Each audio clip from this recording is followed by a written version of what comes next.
She dumped me because I lost my job. The next morning, I won $4.5 million. They say money can't buy happiness. Maybe that's true.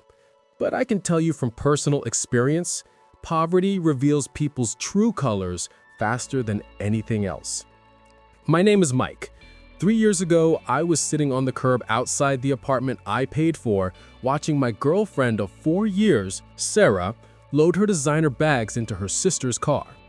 I had just lost my job as a project manager due to corporate downsizing. It wasn't my fault. The whole department was cut. I came home expecting comfort, a hug, we'll get through this. Instead, I got a lecture on ambition. To understand why this hurts so much, you have to know our history. When I met Sarah, she was a broke student drowning in debt. I paid her tuition for her final year. I paid off her credit cards. I paid the rent, the utilities, the car lease. I invested in her potential because I loved her.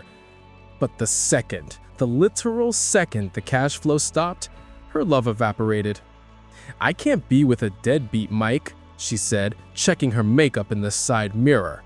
"I need a man with a future, not a project. I'm finally upgrading." Upgrading. That word echoed in my head. She drove off, leaving me with $42 in my bank account and a broken heart.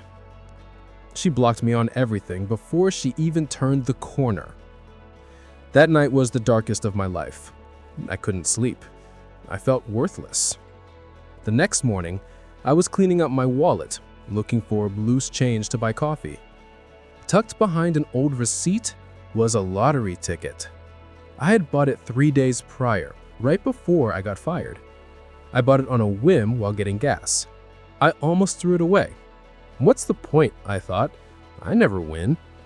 But I had nothing else to do. So I pulled up the numbers on my phone. 6, 12, 24. My hand started shaking. 33, 45. I stopped breathing. The Powerball number 10.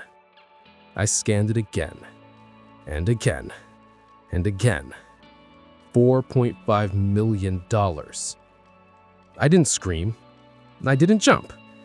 I sat on my floor and started laughing. A manic, hysterical laugh. I was rich. I was free. And Sarah? She had left exactly 12 hours too soon. I didn't tell a soul. Not at first. I hired a lawyer. I hired a financial advisor. I claimed the money anonymously through a trust, which is legal in my state. I paid off my debts. I bought a new condo in the city, cash. I bought a new car, an Aston Martin, the car I dreamed of since I was a kid. For 2 months, I laid low. I rebuilt my confidence. I started my own consulting business, not because I needed the money, but because I was bored. But small towns talk. People noticed the car. People noticed the clothes.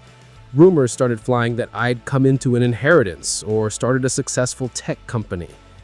And inevitably, the news reached Sarah. It started with an unblock, then a like on an old photo, then the text. "Hey stranger, I've been thinking about us a lot lately. I feel like I was too harsh. I was just scared for our future because I love you so much. I made a mistake. Can we talk?" I read the text sitting in my $1,000 leather armchair, overlooking the city skyline. Scared for our future, right. She was scared she wouldn't get her new purse. I decided to play along. I wanted closure. No, I wanted justice. I replied, "I've missed you too, Sarah. I've had some good luck recently. I'd love to celebrate with you." She replied instantly, "OMG, really? I knew you'd bounce back. Where should we meet?" I picked L'Etoile.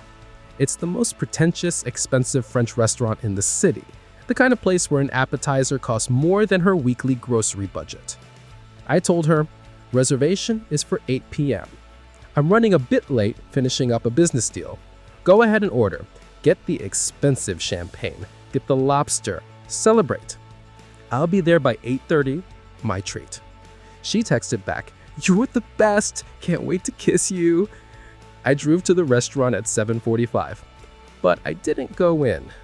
I parked my Aston Martin across the street where I had a perfect view of the window table I had reserved.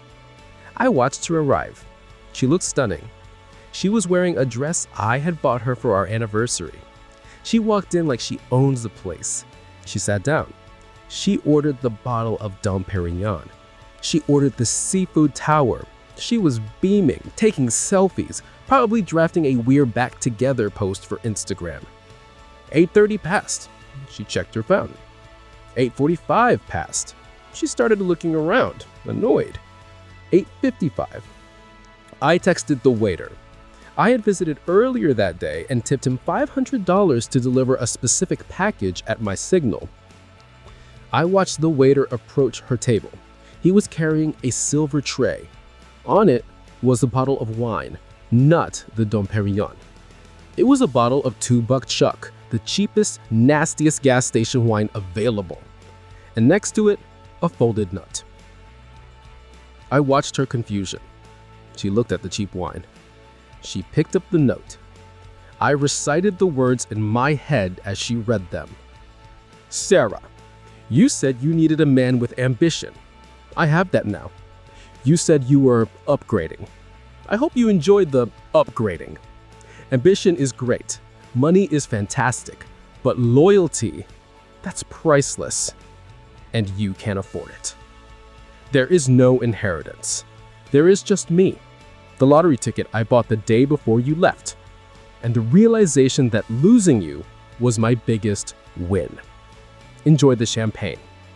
You're paying for it. I saw her stand up.